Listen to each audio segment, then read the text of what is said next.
waxay ku dhaheen, wiilow, aabbaha xaggee ku og tahay? Wuxuu ku yidhi, aabbahay hadda halkaan ma joogo.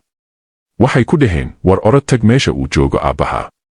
Markaas ayuu aaday meeshii uu ku ogaay, wuxuuna arkay aabbihiis oo goob fadhiya.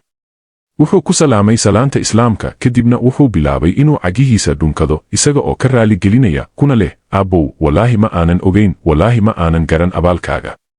Kadibna wuxuu ku yidhi, waan ku baryayaa, waxaan rabaa Ilaahay dartiis inaad u fuusho dhabarkayga, aniga ayaa ku qaadaya, aniga ayaa ah gaadiidkaaga, aniga ayaa ah kan ku adeegaya.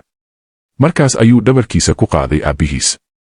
Intii uu waday isagoo sida aabbihiis, ayuu arkay biyo ka daayo dhabarkiisa, waaba ilmada aabbihiis ka dayso wejigiisa. Markaas ayuu ku dhahay, aabbow, adiga ayaan kuu hibeeyey naftayda oo dhan. Aabbihiis ayaa ku dhahay, wiilkaygiyow, wallaahi ma la ooyayo xambaarida aad igu xambaartay dhabarkaaga, laakiin waxaan u ooyayaa sababtoo ah, aniguba aabbahay sidan oo kale ayaan ugu qaaday halkan oo ah xajka. Maantana waxaan guranayaa mirihii aan beertay. Wiilkii ayaa ku yidhi, aabbe, waxaan bixinayaa wixii laygu lahaa. Ma og tahay in dhammaan qaraabada iyo xiriirka qoyska ay ka bilaabmaan waalidiinta?